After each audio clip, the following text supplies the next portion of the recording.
Hello students, class 10th वाले बच्चों के लिए स्पेशली ये वीडियो। और इस वीडियो के द्वारा हम लोग देखेंगे criteria for similarity of triangles. दिख रहा है ना, criteria for similarity of triangles. Triangles को सिमिलर होने के लिए, दो ट्रायंगल्स को सिमिलर होने के लिए कौन कौन से क्राइटेरिया ज़रूरी है, इस पे हम लोग डिस्कस करेंगे इस वीडियो में। और सिमिलरिटी क्राइटेरिया जो जो होता है वो तीन होता है, मेनली तीन होता है। ये कौन कौन सा है? पहला होगा ए सिमिलरिटी क्राइटेरिया, ठीक है। दूसरा क्या था? एस। और तीसरा है एस, ठीक है। इसके बारे में हम लोग डिस्कस करेंगे और समझेंगे, ठीक है। तो समझते हैं ये क्या क्या क्राइटेरिया, क्या क्या ज़रूरी है। तो मैंने बताया था सिमिलरिटी क्या होता है, सिमिलर होने के लिए क्या ज़रूरी है। In previous section we stated that two triangles are similar if their corresponding angles are equal. दो ट्रायंगल्स का कॉरस्पॉन्डिंग एंगल्स इक्वल होगा तब वो दोनों ट्रायंगल सिमिलर हो गए। या दूसरा condition their corresponding sides are in same ratio. अगर दोनों ट्रायंगल का कॉरस्पॉन्डिंग एंगल सेम रेशियो में होगा या प्रोपोर्शन में होगा तब वो दोनों ट्रायंगल सिमिलर होगा। तो ये दोनों कंडीशन क्या बताता है? पहला क्या है? Their corresponding angles are equal. तो 10 हम लोग समझते हैं। फर्स्ट में क्या हो जाएगा? दो ट्रायंगल ले लें, दो ट्रायंगल लिया जाए, जैसे ये ट्रायंगल और ये ट्रायंगल। देख रहे हैं आप लोग? दो ट्रायंगल है, दो ट्रायंगल का क्या नाम लिख दिया जाए? क्या ABC, इसका भी रख दीजिए DEF। केवल कॉन्सेप्ट लेना है, वो सब खुद से आप कर सकते हैं। फिर भी अगर प्रॉब्लम रहता है तो हम लोग लाइव क्लास में मिलेंगे ही, और लाइव क्लास में ये सारे कॉन्सेप्ट को फिर से क्लियर करेंगे। फिर यार मैं कोशिश कर रहा हूँ कि आप लोगों को कॉन्सेप्ट समझाया जाए। तो पहला जो कंडीशन है, their corresponding angles are equal. That means angle A is equal to angle D, angle B is equal to angle E, and C is equal to F. यहाँ लिखा भी हुआ है angle A is equal angle D, B is equal to angle E, C is equal to F. पहला condition. और दूसरा condition क्या था? Their corresponding sides are in proportion. Corresponding sides A B D E, दोनों का ratio A B by D E, B C by E F और A C by D F equal होगा, ठीक है। लिखा भी A B by D is equal to B C by E F and is equal to C A by F D. Okay, then the two triangles are similar, तभी वो दोनों triangle similar होगा। हम लोग थ्योरम देखते हैं। अब theorem पे आते हैं सीधे, और थ्योरम है 6.3, दिख रहा होगा ना, थ्योरम 6.3। मैं सॉल्व करने का तरीका समझाता हूँ, आप लोग कर सकते हैं। 6.3, इस 6.3 को, इस थ्योरम को एंगल क्राइटेरिया के नाम से भी जानते हैं। This criteria is refer to a, है ना। तो ये ए क्या है, इसको हम लोग स्टेट करते हैं। Theorem 6.3, if in two triangles, दो ट्रायंगल में कॉरस्पॉन्डिंग एंगल्स आर इक्वल, दो ट्रायंगल का कॉरस्पॉन्डिंग एंगल्स अगर इक्वल है, then their corresponding sides are in same ratio. तो उसका कॉरस्पॉन्डिंग साइड्स प्रोपोर्शन में होगा, and hence the two triangles are similar, और वो ट्रायंगल सिमिलर होंगे। गिवन में क्या है? गिवन में एक ही कंडीशन गिवन है कि दो ट्रायंगल है और दोनों ट्रायंगल का कॉरस्पॉन्डिंग एंगल इक्वल है, तो हम लोगों को प्रूफ करना है। वी हैव टू प्रूफ तो उसका कॉरस्पॉन्डिंग साइड्स का रेशियो सेम होगा और तभी वो दोनों ट्रायंगल क्या होगा, सिमिलर होगा। ठीक है, चलिए करते हैं, हम लोग प्रूफ करते हैं इसे। समझ में आ रही ना सारी बातें, एकदम क्लियरली समझना है, बातों पे ध्यान देना, मैं जो बता रहा हूँ ना उसको ध्यान से सुनना है। ठीक है, समझ में आएगा, बिल्कुल क्लियर होगा। गिवन में बताइए, गिवन में क्या है, दो ट्रायंगल ले लिया ए बी सी और डी ई एफ, दो ट्रायंगल। ये सब मत देखना, केवल यहाँ देखो मैं जो बता रहा हूँ। दो ट्रायंगल ए बी सी और डी ई एफ लिया, ठीक है, और गिवन क्या है, गिवन है कॉरस्पॉन्डिंग एंगल्स इक्वल है।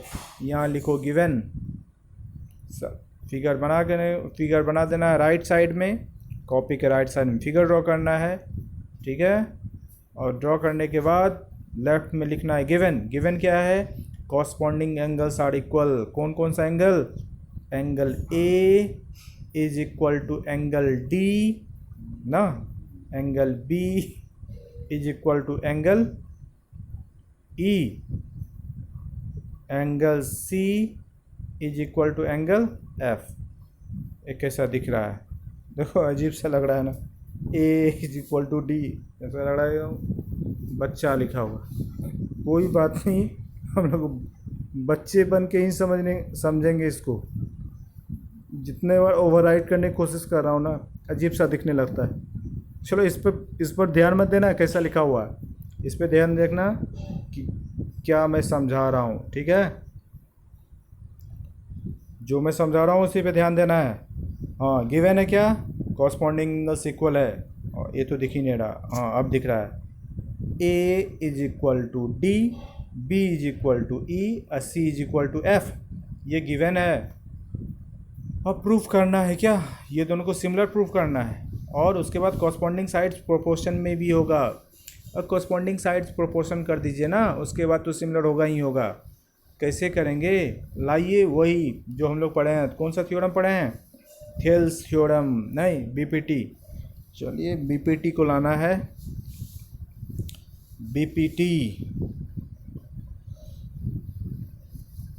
चलिए बीपीटी को लाने के लिए क्या करेंगे, कुछ कंस्ट्रक्शन ज़रूरी है। क्या कंस्ट्रक्शन करना है, ये दिख रहे हो ना ए बी सी, ये छोटा है, ये ट्रायंगल डी ये बड़ा है, भले इसका एंगल्स क्यों ना, कॉरस्पॉन्डिंग एंगल्स क्यों ना इक्वल हो। आपको क्या करना क्या है, ए बी जितना मेजर होगा ना, ए बी के इक्वल में डी पी ले लेना है। ठीक है, A B is equal to D P and A C is equal to D Q, cut कर लेना है ना। कंस्ट्रक्शन में क्या किया, बताओ, cut D E such that A B is equal to D P and A C is equal to D Q, construction में लिख देंगे। ठीक है, मतलब डी ई को कट करना है, कितना कट करना है, A B is equal to D P and A C is equal to D Q, cut कर लिया। अब इसको ज्वाइन कर दो, ज्वाइन कर दिया, समझ गए। ज्वाइन करने के बाद देखो क्या होता है, ये ट्रायंगल ये दो ट्रायंगल है ना ए बी सी और डी पी क्यू, इस दोनों ट्रायंगल में बढ़ जाओ, लिख देंगे proof. Now in triangle A B C and D P Q, देखो क्या हो रहा है ना कि ये इसके इक्वल है, ये इसके इक्वल है, और एंगल ये और ये इक्वल है, तो एस से ये दोनों कॉन्ग्रुएंट नहीं हो जाएगा। लिखा भी है यहाँ पे, देखिए ध्यान से, ट्रायंगल ए बी सी और डी पी क्यू कॉन्ग्रुएंट हो जाएगा। किस क्राइटेरिया से, 9th में पढ़े हैं ना, किस क्राइटेरिया से, ये साइड इसके इक्वल है, ये साइड इसके इक्वल है, दिख रहा है, और ये एंगल इस एंगल के इक्वल है, ये साइड इसके इक्वल है, तो एस ए एस किससे हो गया, एस ए एस कंग्रुएंसी क्राइटेरिया से ये दोनों ट्रायंगल, ये ट्रायंगल और ये ट्रायंगल, ये ट्रायंगल और ये ट्रायंगल कंग्रुएंट हो गया, कंग्रुएंट हो गया। अब कंग्रुएंट हो जाता है तो क्या पढ़े हैं, कंग्रुएंट हो जाता है तो सीपीसीटी से कॉरस्पॉन्डिंग पार्ट्स इक्वल हो जाता है ना। तो इक्वल क्या हो जाएगा, angle B is equal to P हो जाएगा ना, और C is equal to Q हो जाएगा। बाय सीपीसीटी यहाँ लिखा भी हुआ है, सीपीसीटी से B is equal to P and B equal to P ना हो जाएगा, B is equal to P. But हमारे पास गिवन क्या है, B equal to E, B is equal to E है। अब बताओ बी पी के इक्वल हो रहा है, फिर बी ई के इक्वल हो रहा है, तो P और E बराबर नहीं हो गया, एंगल P और E इक्वल हो गया, angle P and angle E equal हो गया। जब एंगल P और एंगल E इक्वल हो जाता है तो ये कॉरस्पॉन्डिंग एंगल हो जाता है, और ये जब ये P और E इक्वल हो गया, ये कौन सा एंगल बन गया, कॉरस्पॉन्डिंग एंगल ना। देयरफॉर PQ और CF पैरेलल हो गया ना। जब कॉरस्पॉन्डिंग एंगल इक्वल तो PQ और EF, यही है ना, PQ और EF, PQ और EF पैरेलल हो गया। अब आ गया ना थेल्स, बहुत सिंपल था। फिर से मैं रिपीट कर देता हूँ क्या क्या किया गया है। दो ट्रायंगल लिया, दोनों ट्रायंगल का कॉरस्पॉन्डिंग एंगल इक्वल गिवन है, तो we have to prove that their corresponding sides are in proportion and they are similar to each other। यही प्रूफ करना है। तो एक छोटा ट्रायंगल एक बड़ा ट्रायंगल लिया, ABC छोटा है और DEF बड़ा ट्रायंगल है। AB के इक्वल में DE पर DP लिया और AC के इक्वल में DF पे DQ लिया, DQ नहीं DQ कट कर लिया। अब दो ट्रायंगल में बढ़ जाएंगे, ट्रायंगल ABC एंड DPQ, दोनों ट्रायंगल कंग्रुएंट हो जाएगा किससे, S से S से कंग्रुएंट। जब S से S से कंग्रुएंट हो जाएगा, कॉरस्पॉन्डिंग पार्ट्स इक्वल हो जाएगा, मतलब B is equal to P हो गया। B is equal to P हमारे पास गिवन है, B is equal to E, तो इस तरह से E और P इक्वल हो गया, E और P इक्वल हो गया, तो ये और ये क्या हो गया, पैरेलल हो गया। PQ parallel to EF, PQ parallel to EF। अब देखो जब ये पैरेलल हो जाता है तो क्या हो जाता है, हम BPT अप्लाई कर दोगे, पैरेलल हो जाएगा तो BPT अप्लाई करेंगे। तो BPT कैसे अप्लाई करो, अब देखो हम लोग पहले एक्सरसाइज में पढ़े भी हैं, ये this one by this one लिख सकते हैं, this one by this one लिख सकते हैं ना। मतलब DP by DE is equal to DQ by DF लिखा जा सकता है, बस इजी है। अब क्या लिखो ना, DP AB के इक्वल में है तो DP के जगह पे AB लिख दो, AB by DE is equal to AC by DF and BC by EF, सब इक्वल हो गया, प्रोपोर्शन हो गया। अब दोनों कंडीशन आ गया, जब दोनों कंडीशन आ जाएगा तो उस दोनों कंडीशन में ये दोनों सिमिलर, काम ख़त्म। यही तो प्रूफ करना था, प्रूफ हो भी गया। ये AA क्राइटेरिया जो था, ये कौन सा क्राइटेरिया था भाई, AA क्राइटेरिया ना, ये AA इस तरह से प्रूव्ड हो गया, AA प्रूव्ड हो गया। एग्ज़ाम में ये प्रूफ करने के लिए नहीं आता है, अभी तक नहीं आया है, फिर भी आप लोगों को समझना चाहिए। इस क्राइटेरिया का यूज़ करके क्वेश्चंस आता है, उस पर ज़्यादा ध्यान देना है, लेकिन समझना चाहिए, क्या पता आ जाए। ठीक है, समझ में आ गया होगा। चलिए अब बढ़ते हैं आगे SSS की तरफ से। जस्ट इसका रिवर्स हो जाएगा, कन्वर्स बोलते हैं ना, इसी थ्योरम का कन्वर्स होगा। उसमें साइड्स प्रोपोर्शन में होगा और आपको एंगल प्रूफ करना, एंगल इक्वल प्रूफ करना होगा, एंगल को इक्वल प्रूफ करना है। मतलब इसी में मैं समझा सकता हूँ कि अगर सपोज़ करो AB by DE, AB by DE is equal to AC by DF is equal to BC by EF given है, तो you have to prove angle A is equal to angle D, B is equal to E and C is equal to F। आपको ये करना है, तो similar हो जाएगा ना। समझ में आ रहा है? अब यही करना है। तो कैसे करोगे, कैसे करना है, बस वही चीज़ कंस्ट्रक्शन ले लेना है। इसके कंस्ट्रक्शन में A B is equal to D P और A C is equal to D Q, इसमें भी वही करना है। A B is equal to D Q ले लेना है। सब चीज़ वही करेंगे। क्या करेंगे, अब इसको इसके पैरेलल कर देंगे। जब इसको इसके पैरेलल कर देंगे, this one by this one, ये दोनों एंगल इक्वल हो जाएगा ना, ये दोनों एंगल इक्वल। अब this one by this one कर दोगे। अब दिस वन समझ में नहीं आएगा। चलो आते हैं एक्चुअल में, आते हैं तब समझ में आएगा। चलो आ जाओ, थ्योरम थ्योरम थ्योरम, ये 6.4 6.4 गिवन है ना।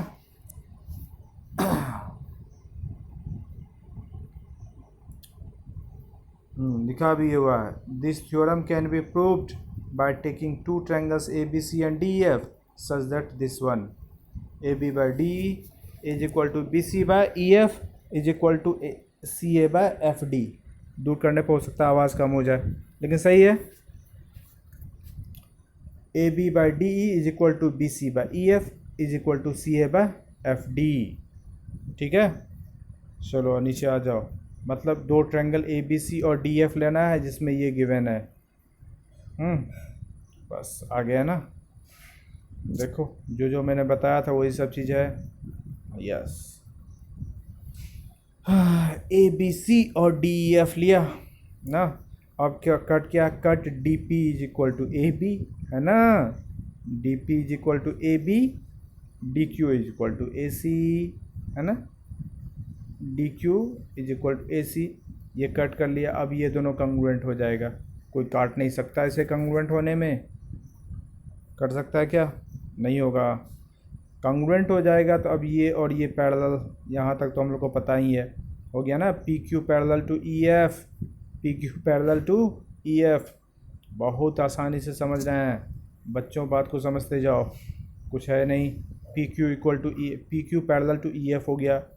जब ये ई एफ पैरेलल हो गया तो कॉरस्पॉन्डिंग एंगल इक्वल हो जाता है ना। तो P is equal to E और Q इक्वल टू एफ। ठीक है, P is equal to E मतलब ये angle P is equal to E and Q equal to F. ये एंगल इक्वल हो गया। लेकिन इस दोनों को कंग्रुएंट किया है ना हम लोगों ने, इसको इसको कंग्रुएंट किया है ना। Corresponding part B is equal to P है और C is equal to Q है ना।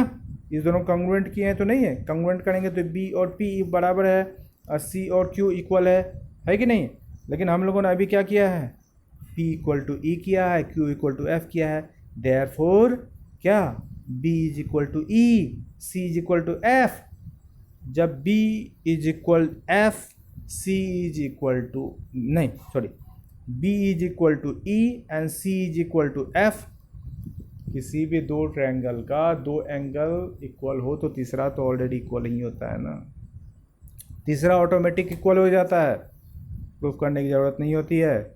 ये इसके इक्वल है, ये इसके इक्वल है, तो D A equal to D होगा ही है, इक्वल हो जाएगा। तीनों एंगल इक्वल कर दिए, प्रूफ, काम ख़त्म। बस यही तो करना था, इजी था, समझ गए। बस यही कंस्ट्रक्शन करना है तीनों में। इसीलिए तीनों थ्योरम को मैंने सोचा तीनों थ्योरम को एक ही साथ बताता हूँ, और एनसीईआरटी में दिया भी है इसी तरह से, अच्छे से समझाया भी गया है। आ जाओ उस थ्योरम पे, थ्योरम 6.5। ये क्वेश्चन आप अपने से कर सकते हैं, मैं समझा देता हूँ। और इस क्राइटेरिया को बोलते हैं SAS, वो था SSS, A पहले, SSS उसके बाद आते हैं SAS। यहाँ देख रहे हैं ना, SAS क्राइटेरिया। ठीक है ना। तो SAS को समझ लेते हैं थोड़ा सा। If one angle of a triangle is equal to the one angle of the other triangle, मतलब एक एंगल इक्वल दिया हुआ है और दो साइड्स प्रोपोर्शन है, ठीक है, दो साइड्स का रेशियो इक्वल दिया हुआ, एक एंगल दिया हुआ है, उस कंडीशन में दोनों ट्रायंगल सिमिलर तो होंगे ही, नहीं होंगे, दोनों ट्रायंगल सिमिलर हो जाएंगे। इफ़ वन ट्रायंगल लिखा भी है, if one triangle of a triangle is equal to one angle of the other triangle and the sides including these angles are proportional, then the two triangles are similar. इस चीज़ को यहीं तक समझ के रुकते हैं और फिर नेक्स्ट क्लास में भी हम लोग देखेंगे या फिर लाइव क्लास में हम लोग देखेंगे, ठीक है। और एक साथ इतने सारे चीज़ समझाना पॉसिबल नहीं है, मैथ्स है, कहीं से भी थोड़ा सा मिस्टेक हुआ, नहीं समझ में आया तो माइंड वहीं तक रुक जाता है। इस चीज़ को समझते हुए हम लोग यहीं पे पॉज करते हैं वीडियो को और अगले वीडियो का वेट करते हैं, फिर मिलते हैं लाइव क्लास में। Okay, have a great day, bye.